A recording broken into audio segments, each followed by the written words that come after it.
A man recounts the night the sky tore open and a merciless female alien warrior stepped into the city with a blade in her hand and a message meant for the entire world. As fear spreads from streets to studios, she forces her way onto the airwaves, turning a human broadcast into her own ruthless announcement.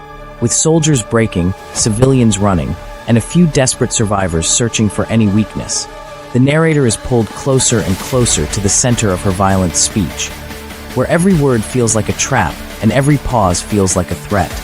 Chapter 1. The sky split over our city. My name doesn't matter. What matters is that I was there when the night changed its rules. It started with a low hum, like a power station failing, spreading across the skyline. Birds slammed into windows. Streetlights dimmed, then flared too bright. People stepped onto balconies holding phones, trying to turn fear into content. Then the clouds opened. Not like lightning, not like weather. The sky tore like fabric, and something on the other side looked down at us with a cold, steady glow. Cars stopped. Traffic lights blinked all directions at once. Sirens began before anyone knew why. I was working late at a local station, doing a routine voice track. I remember thinking, for a stupid second, that it was some kind of military test. And then she arrived. She didn't fall.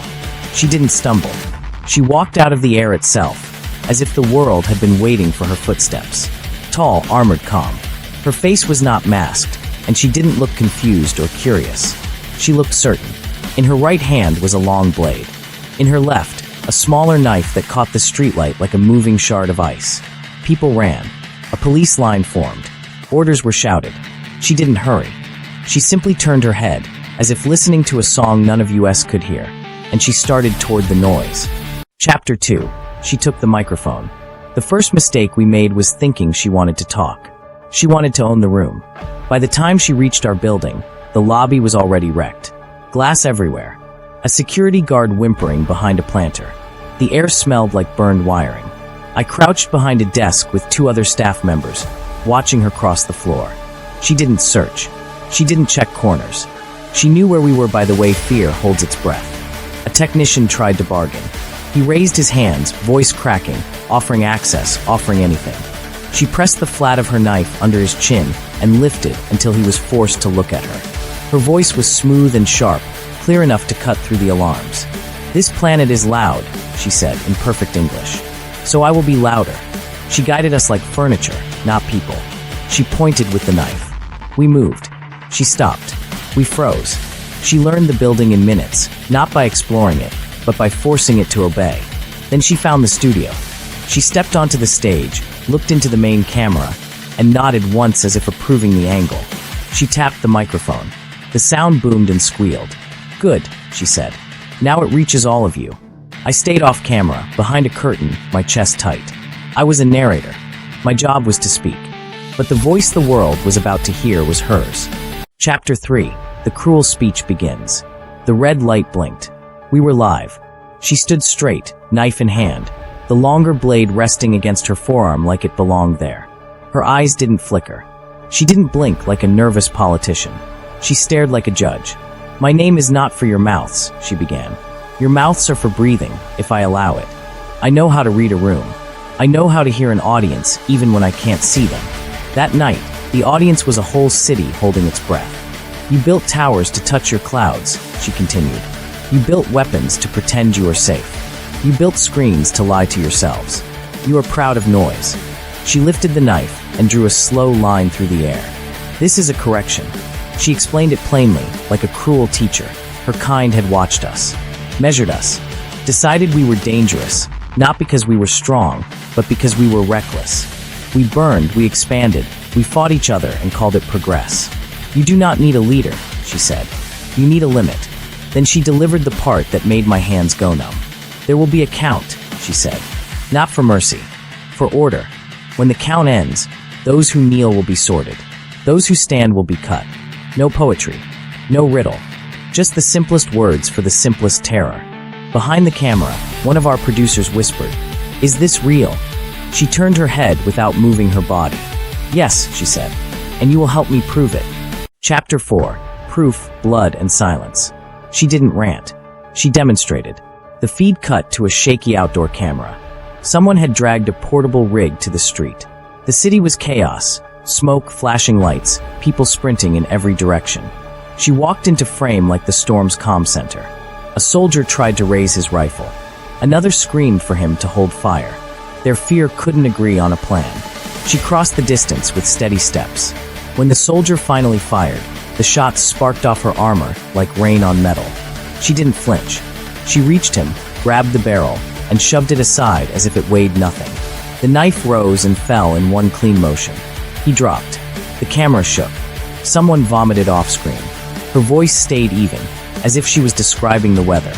"Your weapons are brave when your hands are not," she said. "Your courage breaks before your bones do." Then she turned slightly, addressing every home, every hiding place. "Listen carefully. I am not here to negotiate. I am here to reduce." She spoke about taking infrastructure first: power, water, communication. Not to destroy the planet, but to control it. She didn't want ashes. She wanted obedience. "You will learn a new law," she said. "When you hear my step, you stop. When you see my blade, you lower your eyes. When you are ordered to kneel, you kneel." I wanted to believe someone would interrupt the signal, jam it, cut her off. But she had already planned for that. She glanced at the technicians in the van and smiled without warmth. "Try to silence me," she said, "and I will make silence the only thing you have left." Chapter 5. The Ultimatum to the World. Back in the studio, she stood closer to the microphone. I could see small scratches on her armor now, sparks of human effort that meant nothing. "I will make this simple," she said. "You love simple." She set the terms like a contract written in steel. At a certain hour, every major city would hear the same sound, a signal from above. After that, any organized resistance would be treated as a disease. Any shelter that hid fighters would be opened. Any broadcast that lied would be ended. She didn't threaten with anger. She threatened with certainty. Then her attention shifted, and I realized she wasn't only speaking to civilians. She was speaking to leaders, generals, anyone thinking about a counterattack. "You will want a symbol," she said. "A moment to stand up and feel human again." She raised the knife so the studio lights ran along its edge. "Here is your symbol," she said. "A blade. Honest. Final. It does not debate." She leaned toward the camera. "Kneel, and you may live long enough to be useful," she said. "Stand, and I will show you what your bravery costs." In the silence that followed, I heard myself breathing too loudly. I hated that she could turn even breathing into something that sounded guilty. She stepped back from the microphone. "And now," she said, "we begin the count." Chapter 6. The Witness and the Blade. They forced the narrator to speak, but that narrator was me. She pointed at me with the knife and told me to step into the light. My legs moved like they belonged to someone else. The camera framed us together, her calm, my shaking, her certainty, my fear. "Tell them what you see," she ordered. My throat tightened. I looked at the lens and understood, in a sick, clear way, that millions could be watching. My voice was my job, and now my voice was her tool. I described her as she stood there. The armor, the blade, the way she looked at us like we were a resource.